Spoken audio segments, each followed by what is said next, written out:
Hello, spider friends. Again, a different location. That's because I'm still out of data and it isn't really new again until the 27th. So, yeah. Um, in the realm of cinema, rarely does a sequel overshine the original movie, or is just better than the original movie. Um, except in the horror genre, where sequels can often be better than the original. So, because sequels are often cheaper than the original movie, sometimes you'll find a lot of these on sale, particularly this time of year. So, I've compiled a list of horror sequels that are far better than the original movie. Now, some of them, watching the original movie is kind of required to understand what's happening in the sequel, but some of them it's not. So bear that in mind. The first movie I want to talk about is Hostel Part 2.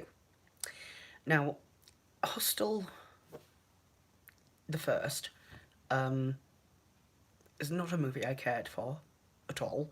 Um,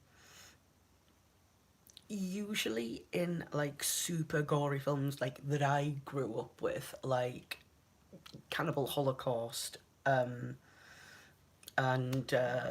actually I didn't grow up with that because I didn't see that until I was a teenager. Never mind, ignore me. um, but other gory movies, normally there's like an element of laughter because it's so ridiculous.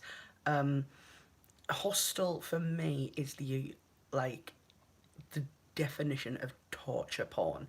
If you're really into watching somebody being tortured, then Hostel's the movie for you. It's not really the movie for me though. But what is Hostel Part 2. Now for me, Hostel Part 2 was everything that the first one should have been. Um, like, how do I describe it? So in the first one, we've got like your decoy protagonist situation. Um, Spoilers for a movie that's like over a decade old now.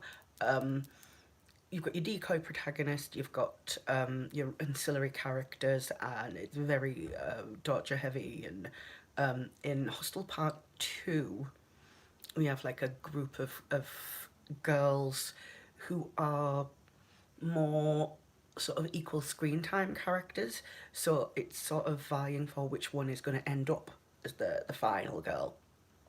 Um, and I just think overall the the female characters worked better than the boys, because the boys you're sort of watching it going, you're being really stupid. Why on earth are you doing this stupid thing?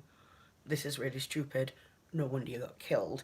Whereas with the girls, the way that they're lured in is in a much more sort of believable way, in a way where I was like, oh, I could see how this would happen. So like they're less stupid than the male characters of the first film. And horror genre is full of stupid people because otherwise there would be no movie. Um, but you can sort of, they can make stupid decisions but still understand why they made those decisions.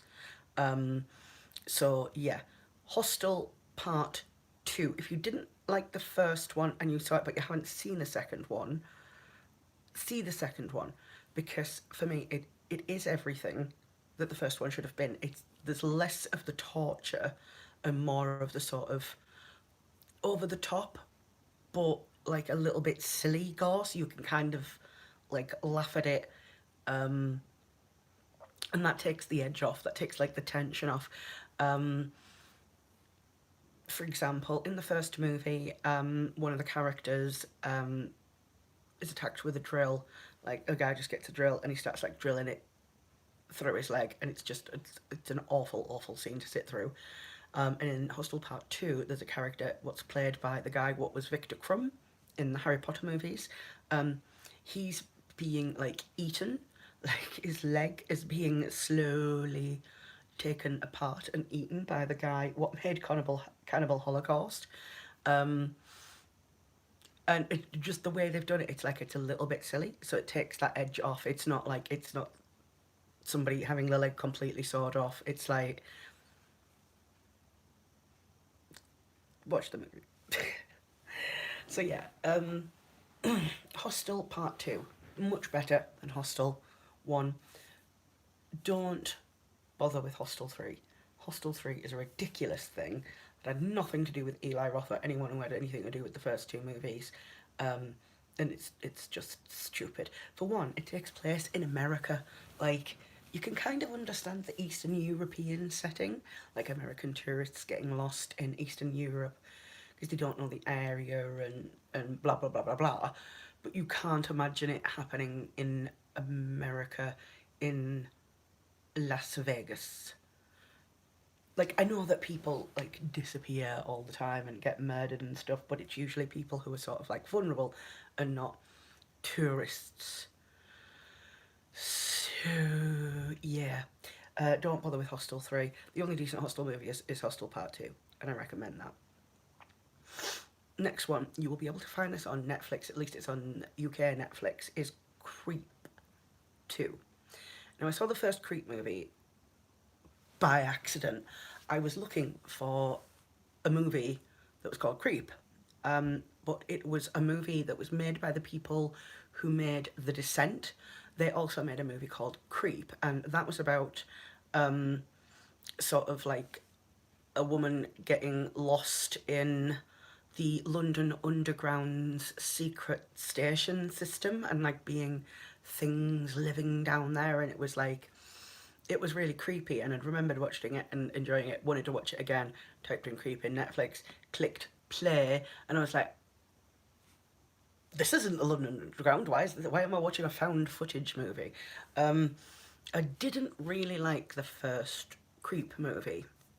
You know, I like the found footage genre, but I didn't particularly like this because the main character was so stupid.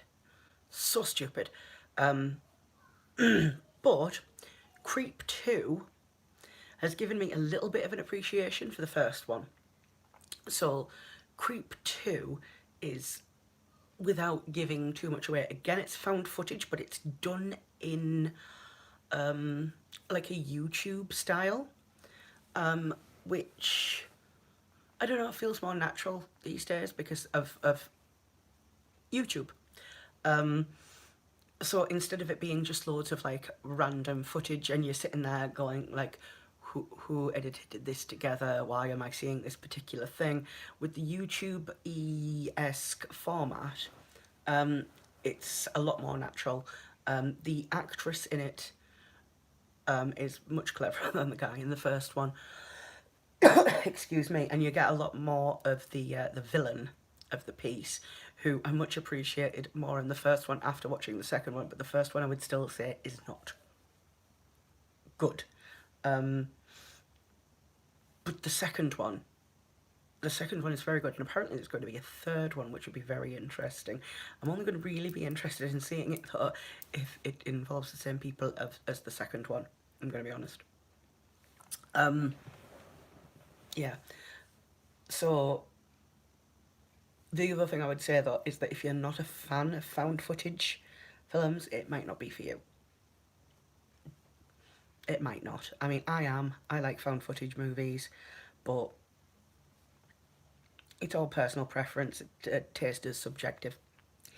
The next one on my list is Urban Legend 2 Final Cut.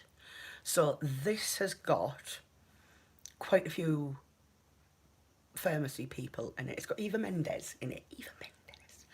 It's got the girl who was in House, and who was in Once Upon a Time. She's in it.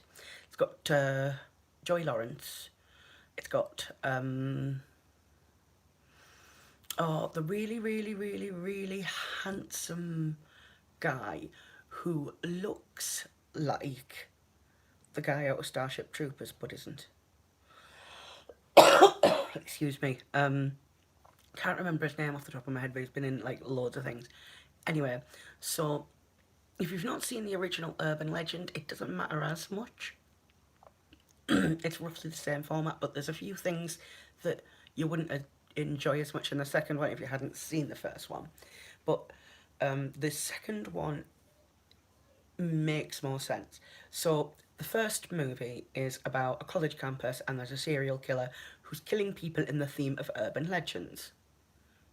The problem is that people keep getting killed and the students keep disappearing and the bodies keep disappearing and nobody seems to notice this, which is a little bit hard to believe. Whereas in the second one, again, it's in a college and it's students, but it's a film school. And it's a film school and people are being killed on the set of a horror movie that one of the students is making. So when the students are sort of going and saying like, there's a body over here, they're finding horror movie props. And it's a lot more believable that the killer's continuing to get away with this. Because I often find that so frustrating. That like, you're like, I have a friend, that friend is dead, they have been killed, and the police are like, I find this highly sceptical. Yes, your friend's disappeared, but they're dead? No. You saw their body? Don't believe you. Whereas, like, if you've got someone who's going, there's a dead body, and takes them to a horror movie set, then I can kind of believe the police going, like, silly teenagers. So yeah, Urban Legend 2, Final Cut. It's actually, it is better than the first one. The kills are better. The outfit for the killer is better. It's more distinct. And the mystery element is a lot better and easier to guess. Like the first one has this false bait and switch that is similar to the one that they did in Scream, i.e. they cheat. I don't like that. Whereas Urban Legend 2, they didn't. Now, Friday the 13th has many sequels, and many people can make many arguments as to which sequels are better than the original, because the first one, I love it, and I've got a lot of nostalgia for it, because I did see it when I was young, but it's not the greatest movie in the world. You know, it's dodgy. They actually killed a snake in making the movie, which is unacceptable. So some of the Friday the 13th sequels are, from a technical standpoint, better than the original, but the one that for me shines out above all the rest is Jason X, which is the 10th Friday the 13th movie. Jason X is set in space because at the end of Jason Goes to Hell, which is the 9th Friday the 13th movie, at the very end, Jason's mask's sort of like sat on this sand pile, and a hand comes out and grabs the mask and pulls it down, and the hand is like the knifed hand, it's Freddy's hand. And this was to set up Freddy versus Jason, which was originally going to be called Jason versus Freddy. And then what happened was it just took years. It took years to sort out. And Scott Cunningham, who was the son of the guy who originally made the first Friday the 13th movie, wanted to do a sequel. But he knew that the Freddy vs. Jason thing was still being negotiated, so he had to do a sequel that wouldn't ruin that and that would fall between the timeline. So he decided to throw a lot of like random stuff, and they're like, Jason is a cowboy, Jason is this, Jason is that, and they settled on Jason in space and made Jason X. Jason X, it knows what it is. It knows that it is the 10th movie in a franchise, and it's a horror franchise that's now set in space. But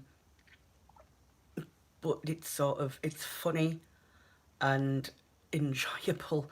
You can tell that they had a lot of fun making the movie, and like it has got a better plot, better acting, and better effects than the original, and it's a lot of fun.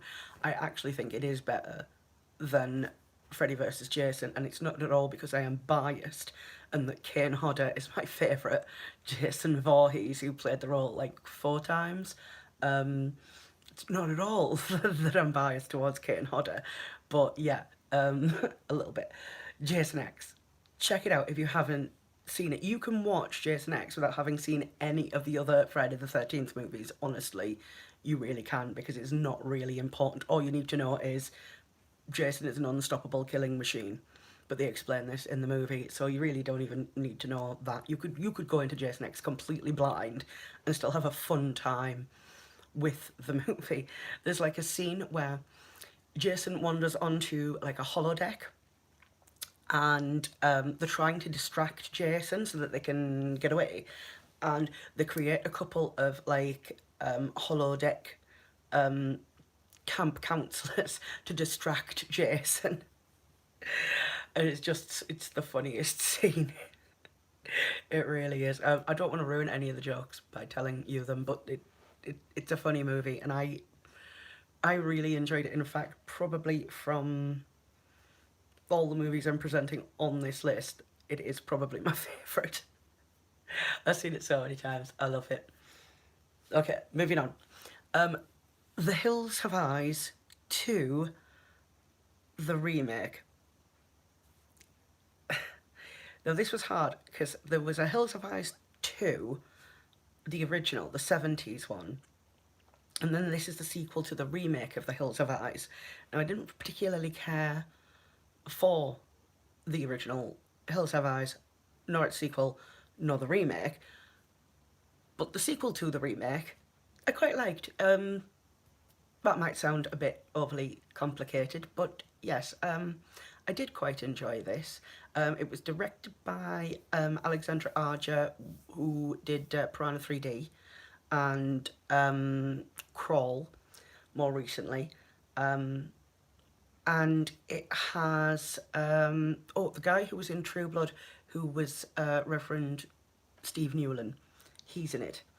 And also the man with the really weird face, who was who was he in? He was like this evil bad wizard in Buffy who got like Willow hooked on magic. It was that guy. Can't remember the actor's name. Never can. But like I know his face. He's got a weird face. Anyway, so this is like a group of National Guard recruits who get caught up in the radioactive cannibal desert people. And with this, it's like, I don't know, when it's a family, I feel so anxious. I can't enjoy the movie, particularly when there's a baby, which is why I really did not like the first one. But like, I don't know, with trained army people who have guns and things like that, I feel a little bit less anxious, and therefore it's a more enjoyable viewing experience for me. Trigger warning, however, there is a rape scene, like there is in the first one, but I just tend to go, screen slip, next scene, because you don't really need that in your entertainment. But it again, it's not as graphic as in other movies either. It's a very brief scene, so yeah. Who's the last two? Now, next one, controversial, very controversial. Return of the Living Dead. Not Dawn of the Dead, not Day of the Dead, not Land of the Dead. Although Land of the Dead, now that I bring it up, is actually better than Night of the Living Dead. Return of the Living Dead. So, when they made Night of the Living Dead, there was two guys, Romero and the other one. And after making the first one, they split up, and Romero wanted to make serious horror films, and the other one wanted to make comedy horror films. So it was agreed that Romero could do Dawn and Day, and he could do that something of the Dead, and then the other guy could do the Living Dead. So Return of the Living Dead is a comedy horror sequel to Night of the Living Dead, and it's hilarious. And so is the sequel, and so is the third one. There's like 3, 4 of these movies, and they're all so funny. Um, the zombies do talk, but they talk in Day of the Dead. So don't start with me. Don't start with me about talking zombies. George A. Romero made a talking zombie of Day in the Dead. This conversation is over.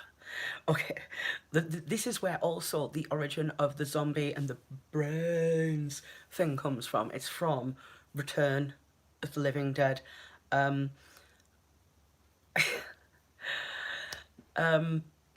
yeah, so it is more horror comedy than it is horror, but it is better than Night of the Living Dead, because Night of the Living Dead, whilst it's a classic, you know, like they're coming to get you, Barbara, um, not the greatest piece of cinema from a technical standpoint. I actually think that the Tom Savini remake, which has Tony Todd and Patricia Tallman in it, was technically superior to the original Night of the Living Dead, but that's a list for a different time. So yeah, Return of the Living Dead. If you want to watch a zombie movie that's comedy and you haven't seen it, give this one a go. Um, it's like not as meta as your sort of Shaun of the Dead type ones, but it is. I would say it's zombie canon essential watching. So if you haven't seen the origin of brains, then you really need to. Finally, a twofer: Predators and The Predator. Now again, this is going to be controversial. I didn't see the Predator movies, the original Predator movies, until I was like an adult. I saw the Alien movies like when I was much younger, but Predator movies I didn't see until much later. So I have no nostalgia for them. Like I don't have like a nostalgia filter like I do with like the Alien movies and a lot of other things. I don't have them for the Predator movies. So you know, I watched them. They were fine. There's nothing wrong with them, but Predators and The Predator are arguably better than the original Predator movie, and Predator 2 definitely. And don't even get me started on AVP. No. Um, Predators is it's got um, Adrian Brody in it, Topher Grace, Danny Trejo, um, Forrest Whitaker, and a bunch of other people. Oh, Walton Goggins. I love Walton Goggins. I really love him. I've got a bit of a weird crush on Walton Goggins. I don't know why. Anyway, yes, the movie was made by Robert Rodriguez. Now, there's very few Robert Rodriguez movies that I dislike. I really enjoy his work.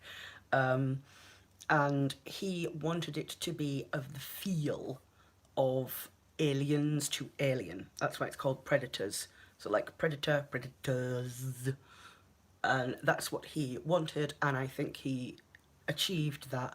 I think it's an excellent movie, and I'm actually a bit gutted that we don't sort of find out what happens to the oh, spoilers. It's open ended. It's an open ending, so you don't really know what happens to the characters at the end of the movie. Um, well, you know what's happened to them up till that point, but then you know you would like to know more of what happens after, but you don't. And then The Predator is the recent one that was released last year, and that, oh, even though I've got no nostalgia for the original movie, The Predator is like a love letter to the original movie. So it's like it's the perfect way that I wouldn't say it's because it's not a remake. It is part of the same canon. But like, if you wanted to reboot a franchise and start over, you could do it with this particular movie because you wouldn't have had to have seen any of the other ones because everything makes sense in it, and they present all of the history, and they do it in a succinct way so that you don't have to have seen the other movies in order to enjoy it. But if you have seen the other movies, then there are a few little bits in it where you're just like, oh, that line was perfect. That was a perfect line. Oh, that bit that they did there. Oh, yes. Tribute to this particular film in the franchise. Yeah, it's like, oh. So if you haven't seen The Predator yet and you like the other Predator movies, I highly recommend it. Because again, it's not that I don't like the other Predator movies, it's just I don't really have a nostalgia filter for them. So I don't sort of go like, like I do with the Alien movies. You know, those are reverent to me. Um, Whereas the Predator ones I'm not quite as up on. So if you're going to be checking out any horror sequels this Halloween, this is my list. Hostel Part 2, Creep 2, Urban Legend 2, Final Cut, Jason X, The Hills of Ice 2, Remake, Return of the Living Dead, Predators, and The Predator. That is my list, and that is 8, and I could have done 10, but I would have just been stretching, and I would have been like, whereas these were ones where I was like, bam, bam, bam, bam, bam, that's on the list. But the next one I'll be doing will be remakes, so I will see you again next time.